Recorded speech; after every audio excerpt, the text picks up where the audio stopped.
kamatis, bawang, sibuyas, at sili. Balatan ng upo. Oh, raba.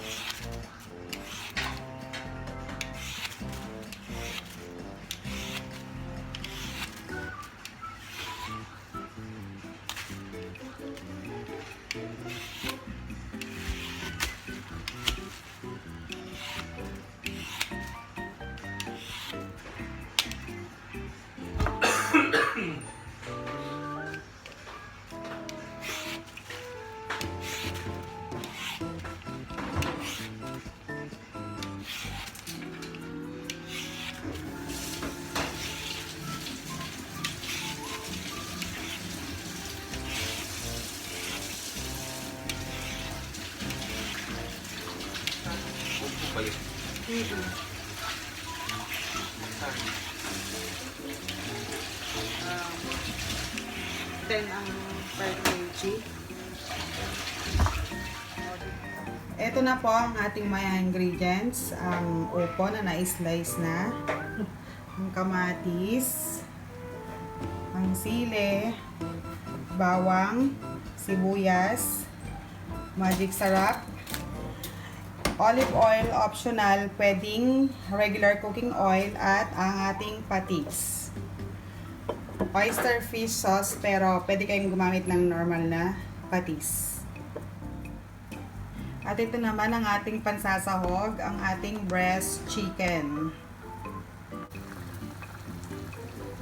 Maglagay ng olive oil, optional, pwedeng gumamit ng normal cooking oil.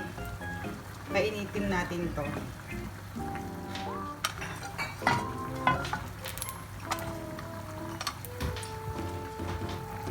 Lagay ang bawang.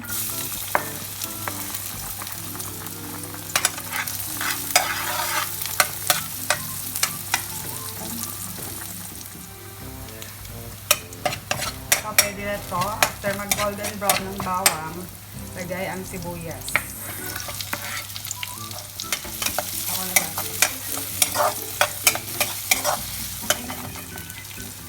Ngayon, okay na itong bawang sibuyas natin. Isunod ang kamatis.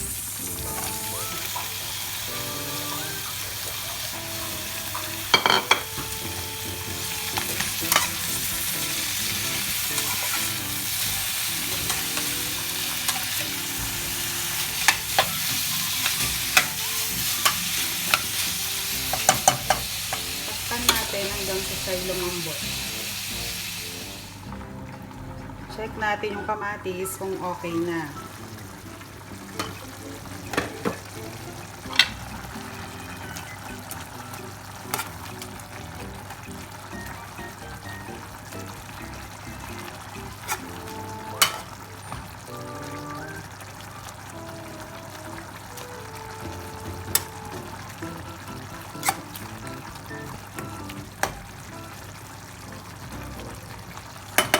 So, ayan, pwede na. Lagyan natin ng patis. Ito yung patis natin. Paalala ko lang po na kayo na po ang mag-adjust sa lasa ng patis. Kung trip yung maalat, dagdagan nyo. Kung hindi naman po, bawasan ninyo. Kaya kayo na po bahala kasi hindi po talaga ako nagsusukat.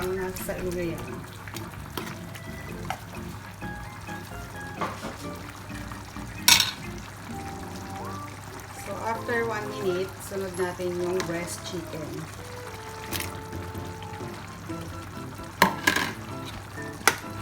Haluin natin para ma-cover at ma-simmer yung sauce ng ginisa nating kamatis. At simmer natin for 5 minutes more. Balikan na lang natin after 5 minutes. Check natin ngayon kung okay na yung chicken natin after 4 minutes. So, dahil medyo konting sabaw, dagdagan natin ng konting water. Konti lang. Saka natin isunod yung chili.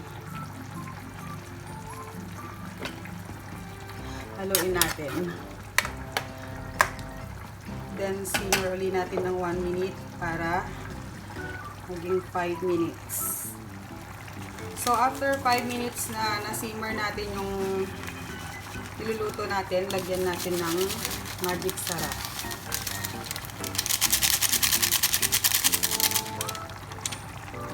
Haluin natin.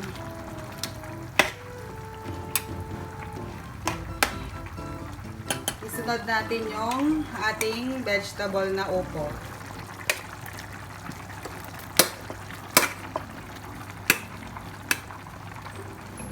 Kasya ba?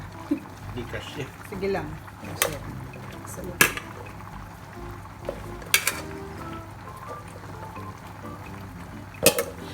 At dahil hindi kasya, ililipat natin ang ating niluluto. Since hindi nagkasya, nilipat ko lang po ng lagayan ng ating niluluto.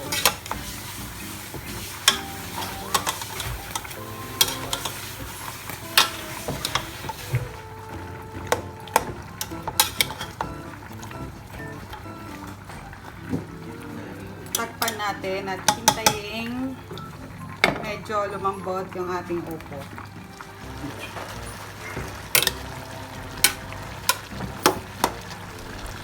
Yan, Ayan, ang ating luto na po upo. ang ating recipe at sana po magustuhan nyo ang ating luto ngayong araw na ito.